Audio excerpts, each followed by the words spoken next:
যাই, জঙ্গলে যাই, গিয়ে দেখি জঙ্গলে কিছু আছে কিনা। জঙ্গলে মনে হয় কোনো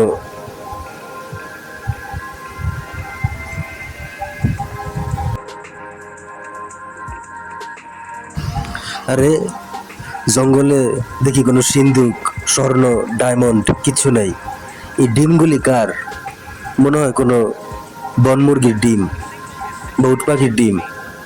এগুলি নিয়ে যদি বিক্রি করি বাজারে, তাহলে অনেক বেশি টাকা পাওয়া যাবে। আমার কাছে একটা ঝুড়ি আছে, ঝুড়িতে করে ডিমগুলো নিয়ে বাজারে বিক্রি করি। 22টা ডিম।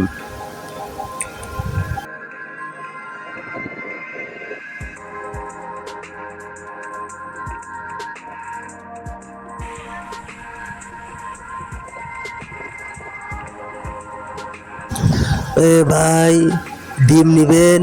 ডিম জঙ্গল থেকে আনছি ভাই, ডিম। কে কিনবেন ডিম? ডিম নিয়ে যান ভাই, ডিম আনছি ভাই।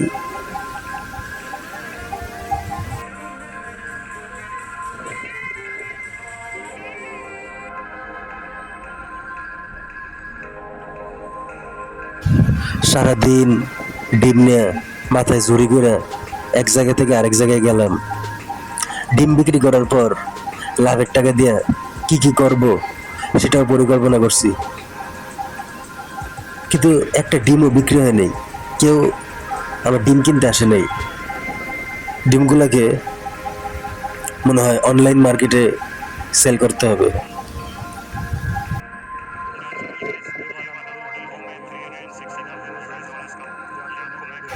বাসায় আইছি, এখন ডিমগুলারে আমার ডয়ারের ভিতর ভরে রাখি। সবগুলো ডিম ডয়ারের ভিতর থাক। মানুষ মনে হয় ডিম আগে যে কখনো দেখে নেই, এই জন্য মনে হয় ডিম কিনে নেই, ডয়ারের ভিতরে থাকুক।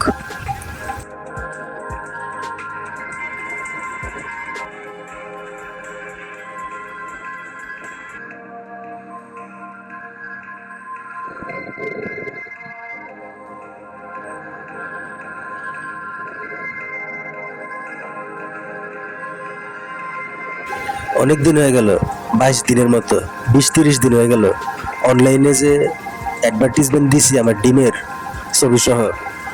এতদিনে মনে হয় 2-1 জন কাস্টমার রাজি হয়েছে ডিম কেনার জন্য। এবার মনে হয় অনেক বেশি টাকা পাবো।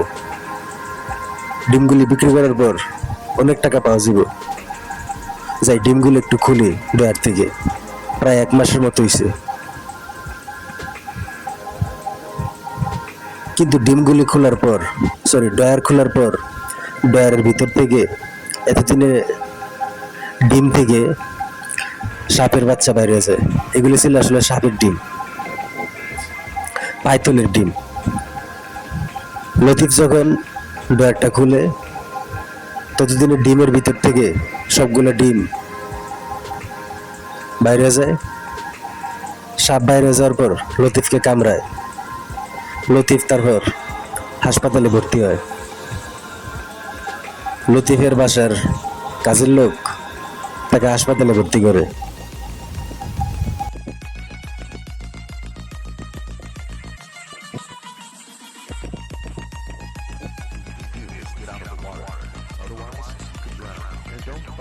তাই কোনো কিছু বিশ্বাস করার আগে অভিজ্ঞতা কাজে লাগাতে হবে আর বিজ্ঞ হইতে হবে। কোনো কিছু সাথে সাথে বিশ্বাস করার আগে একটু পরীক্ষা নিরীক্ষা করা উচিত। সেটা প্রতিটা মানুষের অধিকার।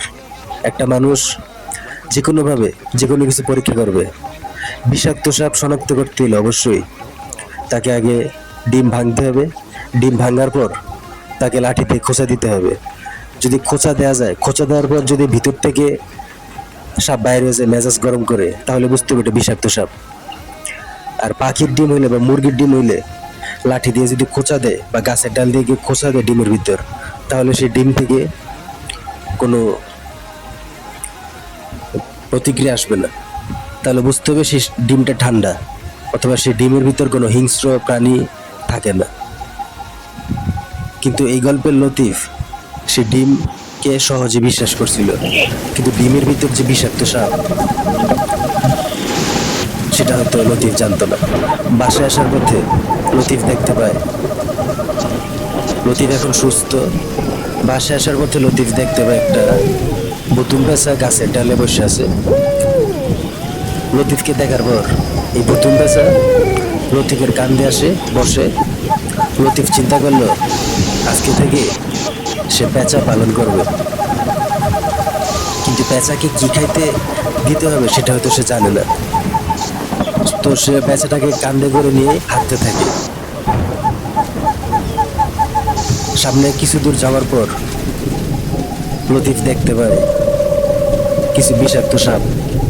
তখন লতিফের হাতে কোনো লাঠি না থাকায় লতিফ খুব টেনশনে থাকে যে কিভাবে এইসব বিষাক্ত সাপকে লতিফ মারবে। আর তখনই লতিফের কান্দের উপর বসে থাকা সে পেঁচা সবগুলা সাপকে খেয়ে ফেলে। তখন লতিফ বুঝতে পারে পেঁচা সাপ খায়। তারপর লতিফ সে পেঁচাকে জঙ্গলে ছেড়ে দেয়। তারপর সে সাপ খেয়েই তার জীবন বাঁচায়। পেঁচা এই জঙ্গলের সকল বিষাক্ত সাপ খেয়ে জঙ্গলের যারা পথিক, সহজ সরল পথিক, সেই সহজ সরল পথিকদের প্রাণে রক্ষা করে। এইসব পেঁচাদের কারণে আজকে অনেক সহজ সরল লতিফ আমার মতো যারা সহজ সরল তারা বিষাক্ত সাপের ছোবল থেকে রক্ষা পায়।